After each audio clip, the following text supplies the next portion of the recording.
પેલા ભાઈ તું ક્યાં પહોંચ્યા? ફટાફટ આવ ને યાર, થાકી ગયો હું હવે. મેં 3 દી પહેલા આની અંદર 30 રૂપિયાનું પેટ્રોલ પુરાવ્યું, હું ખબર ખાલી થઈ ગયું યાર હવે. અરે કાંઈ વાંધો નહીં ભાઈબંધ, તું નિરાતે આવ ને, આપણે કાંઈ ઉતાવળ નથી. આ જોનો ભાઈબંધ નું હોન્ડા લઈને આવ્યો હોય યાર, ગજબનો માણસ એવડો હોન્ડા રાખે બોલ. મારા ઘરે જો સ્કોર્પિયો હોય, એક થાર હે, એક કેટીએમ હે, 2 બુલેટ હે. ડાબો મારવાનો ટાઈમ નથી. એલા ભાઈ તું મારા બંગલે જા ફટાફટ, મારા હાટુ હોન્ડાની ઘડી લેતો જા, તડકો હોય તો પહેરવી હે મારે. પટી ગઈ. તમે મારી થોડીક હેલ્પ કરશો? મારી ગાડીમાં પેટ્રોલ પૂરું થઈ ગયું છે, તો તમારી ગાડીમાંથી થોડુંક પેટ્રોલ કાઢી અને મારી ગાડીમાં નાખી આપશો?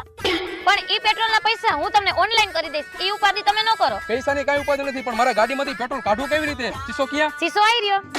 સોરી મને ભૂલાઈ ગયું. આ ગાડીમાં કાક નું આવે, આની અંદર નળી નાખવી પડે ત્યારે પેટ્રોલ બહાર નીકળે. નળી હોત ને તો હું તમને હમણાં પેટ્રોલ આપી દે. આ રહી નળી. મેડમ અમે એવું છે ને કે હું છોકરીઓને પેટ્રોલ નથી આપતો, સોરી. હે ભગવાન, મારી ઉપર કેવો અત્યાચાર કરો હો. આજે આની અંદર હોનું પેટ્રોલ હોત તો મારું સેટિંગ થઈ જાત.